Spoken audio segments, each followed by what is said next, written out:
രാഹുൽ ഗാന്ധിയുടെ മനസ്സിൽ ഇടയ്ക്കിടെ ഓടി വരുന്നൊരു ചോദ്യമുണ്ട്. ഈ സ്മൃതി ഇറാനി എന്താ ആയില്യം നാളുകാരിയാണോ എന്ന്. കാരണം നിന്നു നിൽപ്പിൽ സ്മൃതി ഇറാനിയുടെ കലി കയറും, അതേപോലെ തന്നെ താഴ്ന്നിറങ്ങുകയും ചെയ്യും. പക്ഷേ ലോക്സഭാ തെരഞ്ഞെടുപ്പ് വേളയിൽ സ്മൃതി ഇറാനിയുടെ കലി ഉയർന്നു തന്നെ നിന്നു. ഒടുവിൽ രാഹുൽ ഗാന്ധി കാണിച്ചു കൊടുത്തു എങ്ങനെ അമേഠിയിൽ തോൽക്കാമെന്ന്, എങ്ങനെ തോൽപ്പിക്കാമെന്ന്. ഇതോടെ സ്മൃതി ഇറാനിക്ക് എല്ലാം മതിയായി കലി ഇറങ്ങുകയും ചെയ്തു. പക്ഷേ ഈ ആയില്യം നാളുകാരിയെ കോൺഗ്രസ് അണികൾ വെറുതെ വിട്ടില്ല. തെരഞ്ഞെടുപ്പിന് ശേഷവും അവരുടെ സമൂഹമാധ്യമ പേജുകളിൽ അവർ നിരന്തരം കയറി ഇറങ്ങി പരിഹസിക്കുകയും കളിയാക്കുകയും അവഹേളിക്കുകയും ഒക്കെ ചെയ്തു. കാര്യങ്ങൾ കൈവിട്ടു പോകുമെന്ന അവസ്ഥ വന്നപ്പോൾ സ്മൃതി ഇറാനിയുടെ സങ്കടം കണ്ടപ്പോൾ രാഹുൽ ഗാന്ധി നേരിട്ടിറങ്ങി അണികളോട് ആവശ്യപ്പെട്ടു ഒരു മര്യാദയൊക്കെ വേണമെന്ന്. ഇതോടെയാണ് സ്മൃതി ഇറാനി ഒരല്പം സന്തോഷത്തോടെ ജീവിക്കാൻ തുടങ്ങിയത്. ഇപ്പോഴിതാ രാഹുൽ ഗാന്ധിക്ക് വീണ്ടും തോന്നി തുടങ്ങിയിരിക്കുന്നു സ്മൃതി ഇറാനിക്ക് കലി കയറാൻ സമയമായെന്ന്.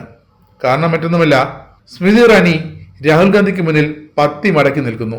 ഒരു കമന്റും. കോൺഗ്രസ് നേതാവ് രാഹുൽ ഗാന്ധിയുടെ പ്രവർത്തന രീതിയിൽ വലിയ മാറ്റം വന്നെന്നും അദ്ദേഹം വിജയം അറിഞ്ഞു തുടങ്ങിയെന്നുമാണ് BJP നേതാവ് സ്മൃതി ഇറാനി അടുത്തിടെ പ്രസ്താവിച്ചത്.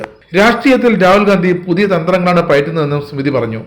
എന്താണ് സ്മൃതി മനസ്സിൽ കണ്ടിരിക്കുന്നതെന്ന് രാഹുലിന് പോലും തിട്ടമില്ല. ഒരു പോഡ്കാസ്റ്റ് അഭിമുഖത്തിലായിരുന്നു സ്മൃതിയുടെ ഈ പരാമർശം. സ്മൃതി ഇറാനി രാഹുൽ ഗാന്ധിയെ പൊക്കിപ്പറയുന്നത് നിർത്തുന്നില്ല. രാഹുൽ ഗാന്ധി ജാതിയെക്കുറിച്ച് സംസാരിക്കുമ്പോൾ പാർലമെന്റിൽ വെള്ള ടീഷർട്ട് ധരിച്ചു വരുമ്പോൾ അത് യുവാക്കൾക്ക് നൽകുന്ന സന്ദേശം എന്തായിരിക്കും എന്നതിനെക്കുറിച്ച് അദ്ദേഹത്തിന് പൂർണ്ണ ബോധ്യമുണ്ടെന്ന് സ്മൃതി ഇറാനി പറഞ്ഞു വെക്കുന്നു. ഒരു പ്രത്യേക വിഭാഗത്തെ സ്വാധീനിക്കാൻ ലക്ഷ്യമിട്ടുള്ള കരുതിക്കൂട്ടുള്ള പ്രവൃത്തികൾ തന്നെയാണ് അദ്ദേഹത്തിൻ്റെത്. നല്ലതെന്നോ ചീത്തയെന്നോ അപക്വമെന്നോ നിങ്ങൾക്ക് തോന്നിയാലും അതിനെ വില കുറച്ച് കാണാനാകില്ല.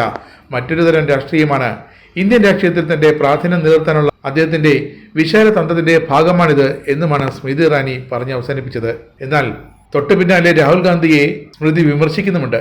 തെരഞ്ഞെടുപ്പ് പ്രചരണ വേളകളിൽ രാഹുൽ ഗാന്ധി നടത്തിയ ക്ഷേത്ര സന്ദർശനങ്ങൾ ഗുണം ചെയ്തില്ല എന്നാണ് സ്മൃതി പറയുന്നത്.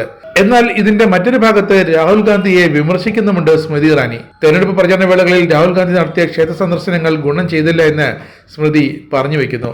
മറിച്ചത് വോട്ടർമാരിൽ സംശയമുണ്ടാക്കി. ഇത്തരം പരാജയപ്പെട്ട തന്ത്രങ്ങളിൽ നിന്ന് മാറി നിൽക്കാനുള്ള തീരുമാനത്തെ തുടർന്നാണ് രാഹുൽ ഗാന്ധി രാഷ്ട്രീയത്തിൽ വിജയിച്ചു തുടങ്ങിയത് എന്ന് സ്മൃതി വിലയിരുത്തുന്നു. പഴയ തന്ത്രങ്ങൾ ഫലിക്കാതെ വന്നതോടെ രാഹുൽ ഗാന്ധി ജാതി രാഷ്ട്രീയത്തിലേക്ക് കളം മാറ്റിയെന്നും സ്മൃതി പറയുന്നു. രാഹുൽ ഗാന്ധിയുടെ എക്കാലത്തെയും കടുത്ത വിമർശകയാണ് സ്മൃതി ഇറാനി. 2014 രാഹുലിനെതിരെ അമേഠിയിൽ മത്സരിച്ച് പരാജയപ്പെട്ട സ്മൃതി 2019 ഇതേ സീറ്റിൽ രാഹുലിനെ പരാജയപ്പെടുത്തിയിരുന്നു. അന്ന് തൊട്ട് തുടങ്ങിയതാണ് സ്മൃതി ഇറാനിയുടെ അഹങ്കാരം. പക്ഷേ 2024 അത് രാഹുൽ ഗാന്ധി തന്നെ അവസാനിപ്പിച്ചു. നേരിട്ടല്ല എന്ന് മാത്രം. പലപ്പോഴും ഇരുവരും തമ്മിൽ നേരിട്ട് ഏറ്റുമുട്ടിയിട്ടുണ്ട്, വാക്പോരുണ്ടായിട്ടുണ്ട്, സമൂഹ മാധ്യമങ്ങളിലൂടെ പോരാടിയിട്ടുണ്ട്. പക്ഷേ ഇപ്പോഴിതാ സ്മൃതി ഇറാനി പത്തി മടക്കിയോ എന്ന് സംശയം. കാരണം രാഹുൽ ഗാന്ധിയെ പാർലമെന്റിലിടുന്ന വെള്ള ടീഷർട്ടിനെ വരെ സ്മൃതി ഇറാനി പുകഴ്ത്തിയിരിക്കുന്നു. എന്നാൽ ഈ അടവൊന്നും ഇങ്ങോട്ട് വേണ്ട, തന്നോടത് എടുക്കണ്ട എന്നാണ് രാഹുൽ ഗാന്ധിയുടെ നിലപാട്.